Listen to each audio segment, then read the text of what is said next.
ce geste de toi viendra mon secours.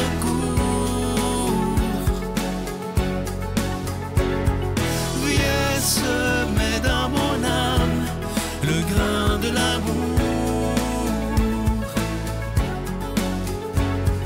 Je traverse un désert et je meurs de soif. Montre-moi le mystère qui garde la foi.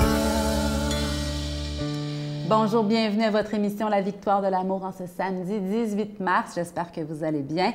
On rejoint tout de suite pour sa chronique l'abbé Stéphane Roy et à l'homélie, ce sera le père Michel Marie.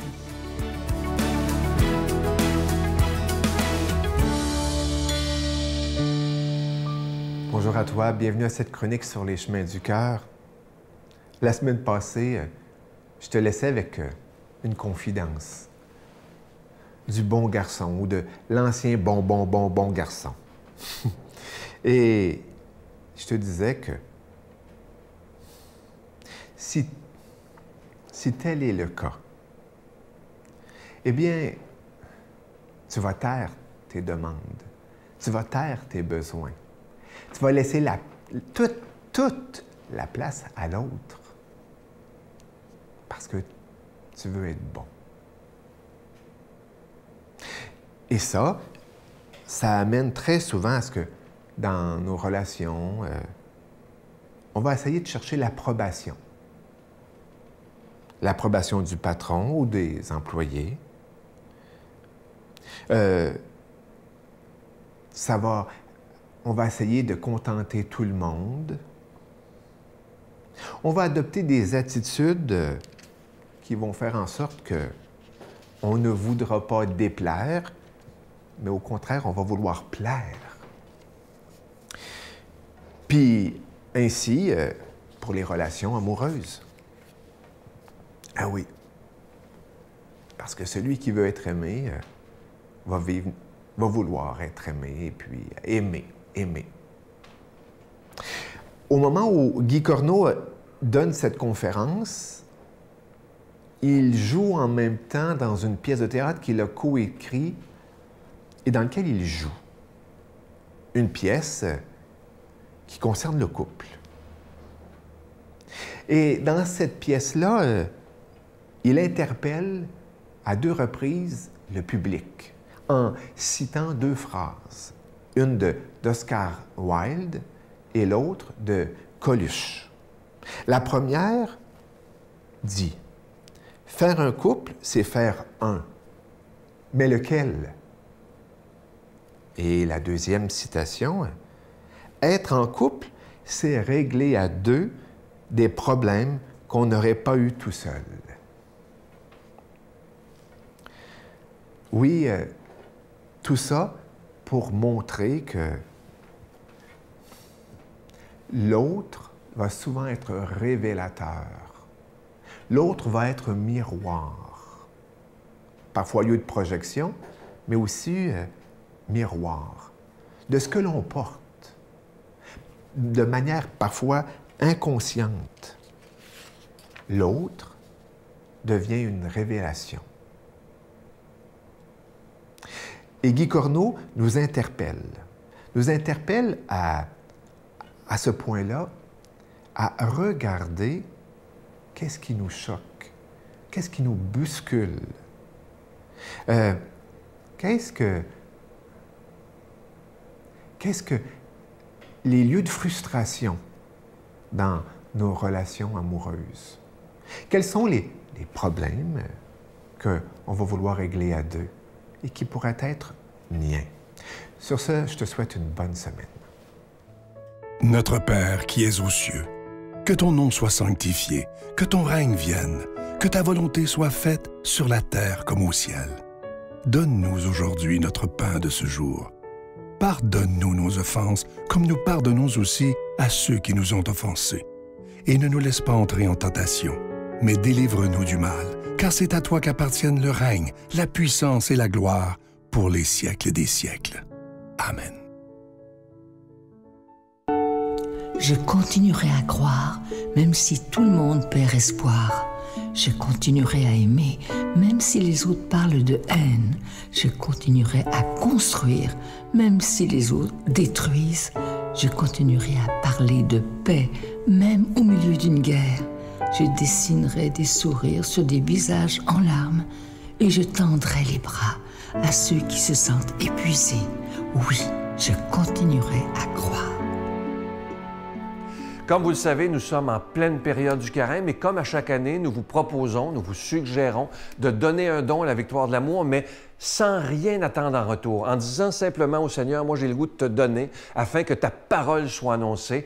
Présentement, vous le savez, ceux qui nous suivent depuis longtemps, ça fait 28 ans que la victoire de l'amour existe et moi je peux vous promettre une chose, peu importe la récession, l'inflation et tout ça, nous allons tout faire pour continuer à proclamer et à diffuser la parole de Dieu sur l'ensemble du réseau TVA. Et moi, je sais que, comme une grande famille, nous allons nous serrer les coudes et on va passer à travers. Merci de tout cœur de ce que vous ferez pour la victoire de l'amour. Merci de votre don spécial du carême en disant au Seigneur, je n'attends rien en retour. Je vous donne l'adresse postale, la Victoire de l'amour, case postale 120, succursale Boucherville à Boucherville, le J4B 5E6, je vous la redonne, la Victoire de l'amour, case postale 120, succursale Boucherville à Boucherville, le J4B 5E6, également par téléphone, par carte de crédit du lundi au vendredi de 8h30 à 16h30 dans le 514-523-4433, 523-4433 ou sans frais le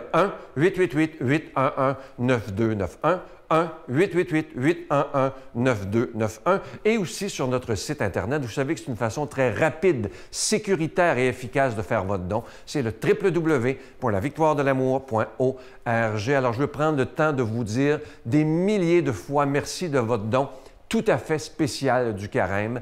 Merci de tout cœur de votre grande générosité et aussi de votre prière.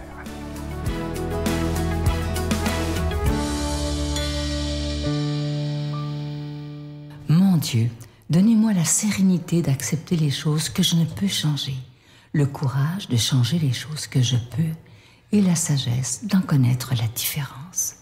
Amen.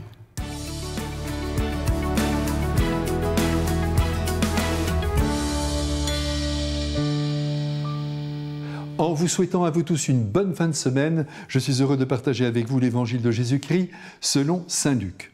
En ce temps-là, à l'adresse de certains qui étaient convaincus d'être justes et qui méprisaient les autres, Jésus dit la parabole que voici. 2 hommes montèrent au temple pour prier. L'un était pharisien et l'autre publicain.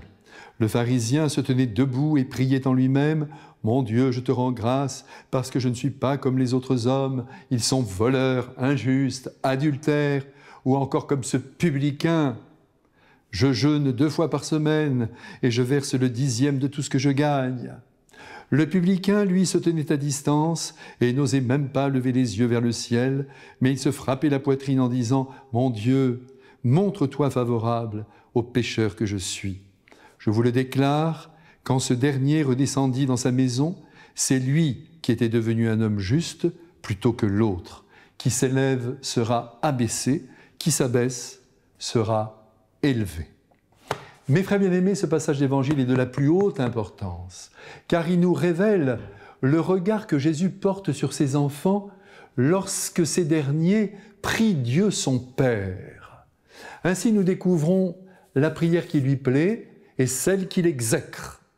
Et pour que nous comprenions bien son enseignement, il choisit d'inventer une parabole, ce genre littéraire qui a la faculté de greffer en nous une vérité à vivre d'une manière beaucoup plus efficace que la plupart des traités de vie spirituelle.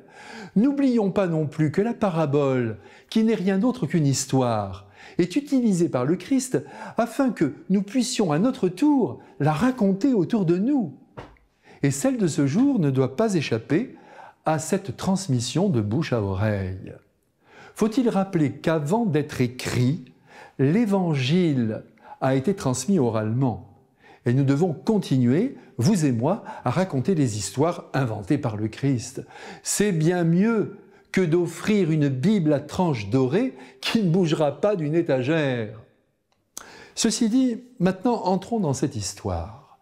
Certes, on pourrait accuser le Christ d'exagérer les traits des 2 personnages, mais comme vous le savez sans doute, que ce soit dans les romans ou dans les pièces de théâtre, volontairement, les auteurs amplifient les aspects positifs ou négatifs, de manière à donner un enseignement qui touche à l'universel et que tout le monde reconnaîtra comme vrai. Voyez, si par exemple le pharisien avait eu ici de bons côtés, on ne comprendrait plus rien. Et si le publicain avait des défauts, tout deviendrait flou. Donc Jésus a choisi de caricaturer quelque peu nos deux bonhommes, mais attention, le fond de l'histoire reste vrai. Cette parabole n'existe que pour confondre les religieux, qui s'imaginent être plus près de Dieu que la majorité des hommes. Et cela peut nous arriver que nous soyons baptisés, prêtres, évêques et même papes. La panoplie du pharisien peut être endossée par n'importe qui. Quand nous commençons à dire à ceux qui ne pratiquent pas « vous n'êtes pas dans les clous », nous ne valons guère mieux que les pharisiens de la parabole. Quand on toise de haut les pauvres qui envahissent nos rues sans même un regard vers leur misère, nous ne valons guère mieux que le pharisien de la parabole. Quand nous nous imaginons marcher dans la bonne lumière, satisfaits de nous-mêmes, nous ne valons guère mieux que le pharisien de la parabole. Quand nous voyons des péchés partout et dans des proportions supérieures à ceux qui nous habitent, nous ne valons guère mieux que le pharisien de la parabole. Quand nous croyons que nous plaisons à Dieu parce que nous ne manquerions pas une messe pour tout l'or du monde, nous ne valons guère mieux que le pharisien de la parabole. C'est important ce que je vous dis là. Si nous croyons qu'il suffit de connaître son catéchisme sur le bout des doigts, eh bien nous ne valons guère mieux que le pharisien de la parabole. Quand nous portons à longueur de journée des jugements négatifs sur les personnes, sur des comportements, nous ne valons guère mieux que le pharisien de la parabole. Car ce que Dieu notre Père et son Fils regardent, c'est notre cœur, c'est notre humilité, c'est la conscience que nous avons de notre pauvreté intérieure. Et c'est tout cela qui lui donne la joie de nous soutenir et de nous enlacer de ses bras de tendresse. Vous êtes, je suis, un pécheur, un homme gracié par Dieu. Nous ne sommes rien par nous-mêmes et nous recevons tout de la bonté du Père. Le publicain n'a rien à déposer sur l'autel, si ce n'est sa misère, et Dieu notre Père s'en empare pour la détruire. Que grâce à la bénédiction de Dieu, l'esprit du publicain domine en nous désormais. Amen. Je vous salue Marie, pleine de grâce. Le Seigneur est avec vous. Vous êtes bénie entre toutes les femmes, et Jésus, le fruit de vos entrailles, est béni. Sainte Marie, Mère de Dieu, priez pour nous pécheurs, maintenant et à l'heure de notre mort. Amen.